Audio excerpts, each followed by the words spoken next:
contextos. La voz de los protagonistas.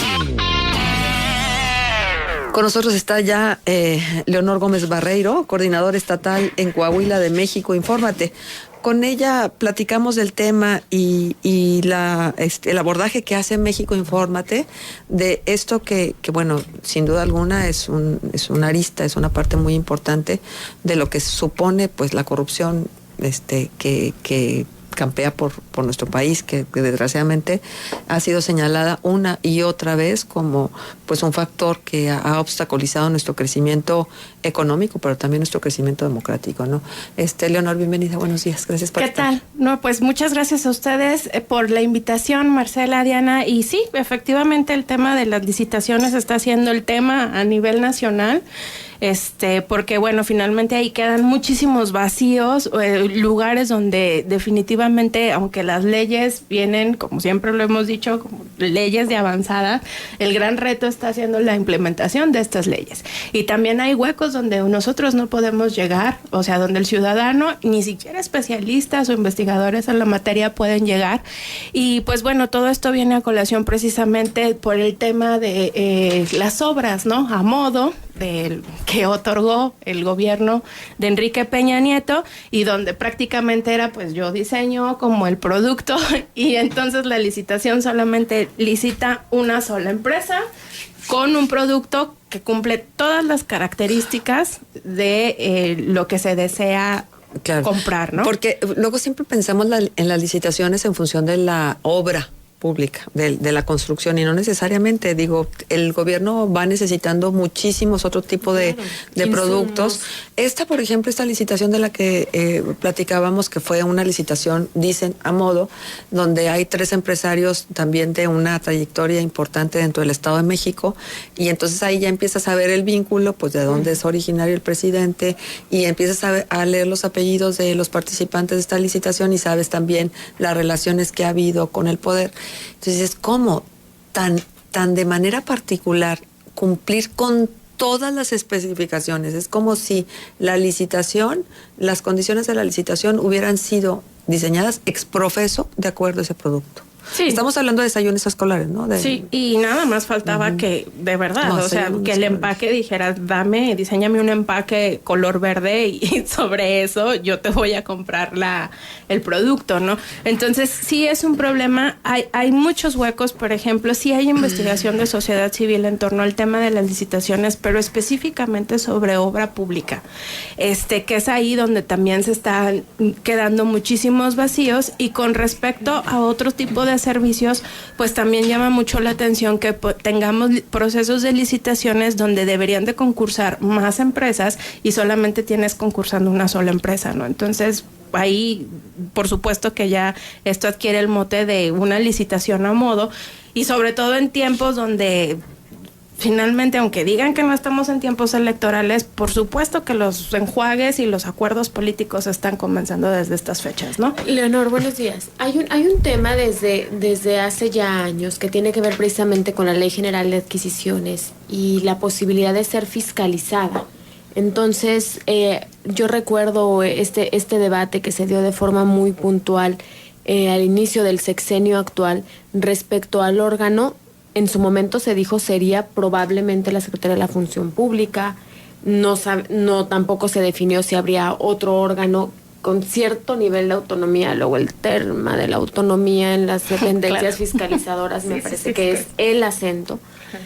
Pero finalmente, desde la Ley General de Adquisiciones, que es donde se regula toda la compra pública, sigue sin estar determinado quién es el órgano que fiscaliza a los compradores, es decir, el máximo recurso al que tiene, por ejemplo, un licitante, una empresa que desea ser parte de un concurso para ganarse un contrato y que le parece que ha habido alguna anomalía y que no fue favorecido o que no fue tratado en justicia durante el proceso de selección, pues a lo más que tiene para recurrir es a la Contraloría del propio organismo que lo va a contratar.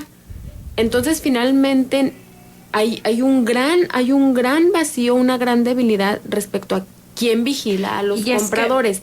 ¿Cuál es el camino que desde la sociedad civil ven hacia que realmente se pueda dar un órgano? Es bien complicado. Diana, porque, por ejemplo, si tenemos una ley que de transparencia, y aquí hay que especificarlo, cuando está este tema de transparencia, esto no es igual a que vayamos a evitar la corrupción. O sea, una ley de transparencia te permite esclarecer o darle luz a aquellos datos que están ahí disponibles en gobierno, pero no necesariamente se va a traducir a que tengas menos corrupción, y eso hay que tenerlo así muy, muy, muy claro. La otra es que entre más información tenemos disponible, la posibilidad de encontrar mayores actos de corrupción es mayor, ¿no? Uh-huh. Porque pues si tenemos información disponible, si hay usuarios de esta información, entonces vamos a encontrar mayores actos de corrupción, ¿no? No es que el tema de corrupción sea una moda. Finalmente en México probablemente siempre han existido ese tipo de cosas y esa información tan escandalosa, pero ahora podemos ver esos datos, podemos interpretar esos datos, y eso es lo que lo está haciendo diferente. Pero eso hace más sensible el tema, Leonor, Diana, porque, claro, porque conocemos, aparte hay evidencias de que hubo una corrupción y no pasa nada, y entonces vamos al terreno de la impunidad. Sí. No importa lo que hagas, porque finalmente vas a salir bien librado. Y entonces ahora resulta que por eso privilegiamos al inteligente, entre comillas, que es capaz de cometer un acto de esta naturaleza y que se vaya a su cama a dormir como si no hubiera hecho nada. Exacto. 9% del PIB, ¿no? Era el último año, el último conteo de lo que nos puede llegar a costar Pero déjame volver a algo que tú estabas diciendo, Leonor, que me saltó en función de que todo lo que se ha venido haciendo en materia de transparencia no necesariamente va a redundar en menos corrupción. Así es. Porque la transparencia permite visualizar una información, pero para que tú puedas combatir realmente la corrupción se necesita una serie de estrategias articuladas donde intervienen muchísimas personas, sociedad civil profesionalizada, investigadores, dependencias gubernamentales, en fin, un montón de cosas para que nosotros podamos garantizar que exista menos corrupción. O sea, lo que está pasando es que ya tenemos leyes de transparencia, estos datos están a mayor disposición, y eso entre comillas, porque hay mucha información que todavía no está disponible.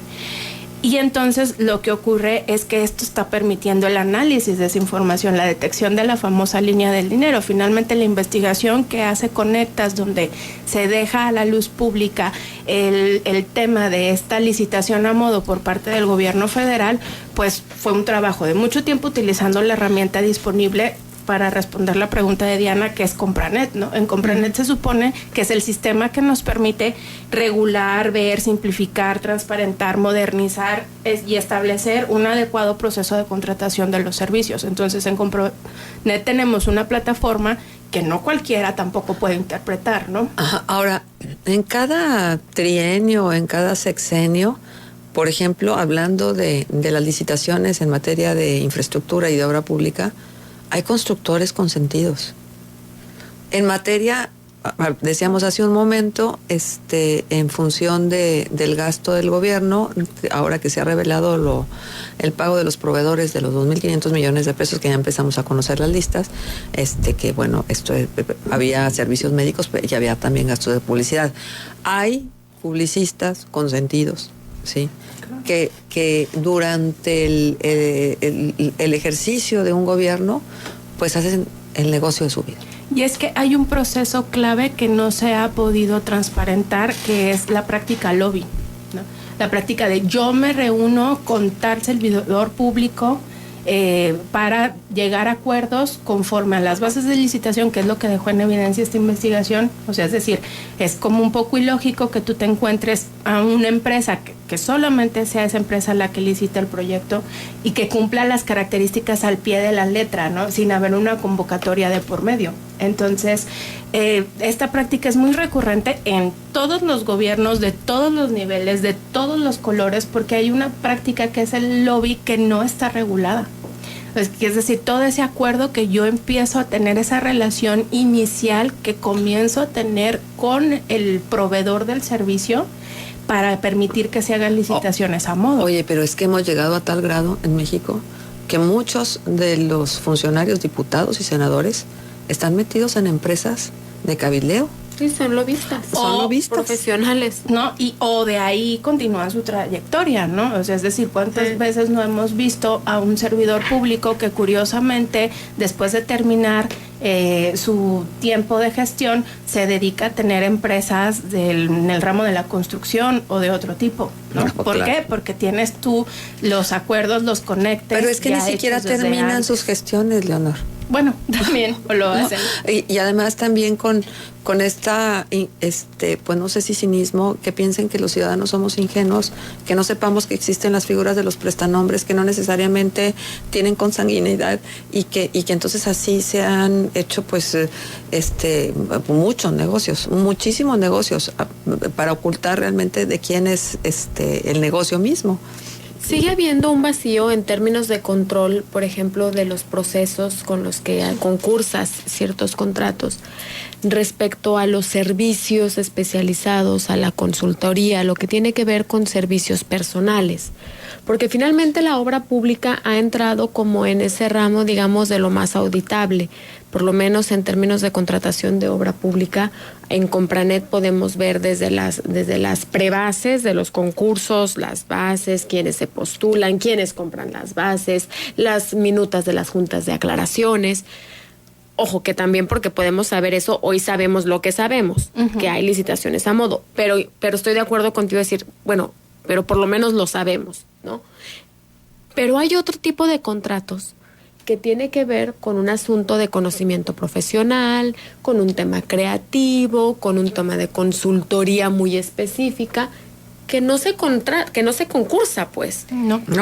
Que no se concursa, que ni siquiera directamente. Que ni siquiera publicas, pues, unas bases para que en cierta materia, una serie de consultores pudieran poner a concurso su propuesta profesional. Sí, y eso hace que las competencias sean sumamente desleales, porque no está mal propiamente que tú contrates un servicio. El problema es que no estén disponibles las características del servicio que se está pidiendo para que la ciudadanía pueda valorar qué se está haciendo con el último centavo del ejercicio público. Pero hay mucha simulación, porque luego hay servicios que no los integran de una manera total las facturas, sino que como son parciales las facturas, entonces, ¿qué dices? Pues no hay necesidad de la licitación, porque no estás incurriendo en un error o en una transgresión de la ley, porque tu servicio no asciende a tal cantidad que necesita ser licitado. Y un señalamiento así ya muy específico a la hora de manejar, por ejemplo, las datas, ¿qué es lo que nos está diciendo sociedad civil, en la sociedad civil que se está preparando en este tema o que ha estado haciendo indagación sobre este tema? Por ejemplo, se tienen que tomar en cuenta la disponibilidad de estos documentos, que estén, por supuesto, que accesibles, que se puedan conseguir, que sean fáciles también de analizar. O sea, es que ya tenemos un montón de información, pero esta información no es de fácil digestión. Pues eso será una tarea pendiente, ¿no? Traducir la información para que el ciudadano de a pie, el que no está metido todos los días en el análisis de datos, pueda dimensionar la envergadura de los mismos. En fin, Leonor, que este es un tema que da para mucho y nos quedamos apenas así esbozándolo. A ver, déjenme compartirles esto y un poco de burla. ¿Qué opinión tenemos de la licitación de obras y servicios? Es lo que están preguntando y entonces me dicen, ¿se licitan? Aquí en Torreón tenemos la licitación del alumbrado público, que no hay duda que fue directamente adjudicada a modo de Construlita. Y no solo para que ganara, sino para quitar del camino a cualquier otra compañía. Mi opinión de las licitaciones es que son un insulto a la inteligencia. Creo que se les acabó la creatividad y por eso caen en lo burdo. Lo malo de la corrupción es que no solo se llevan una cantidad importante, sino que la proyectan en el tiempo y como ejemplo tenemos las concesiones. Construlita, por ejemplo, va a estar aquí 15 años, lo que le va a dejar beneficios a quien adjudicó la misma. En las obras no solo hay contratistas consentidos, ya muchos funcionarios forman sus propias empresas constructoras y ellos mismos hacen las obras, claro, con prestanombres. Un claro ejemplo de ganar, ganar. Y acuérdense, para un buen candado, un buen cerrajero. Y esto otro que nos dicen, en relación a las licitaciones, ¿no será que el gobierno federal ya está trabajando para juntar dinero para la campaña o las campañas vía licitaciones? Pues la sospecha y la duda de que sea así. Leonor, pues muchas gracias por estar con nosotros, por platicarnos de este tema y por supuesto estaremos dándole seguimiento al trabajo de México Infórmate. Muchísimas gracias. Muchísimas gracias. Leonor Gómez Barreiro con nosotros.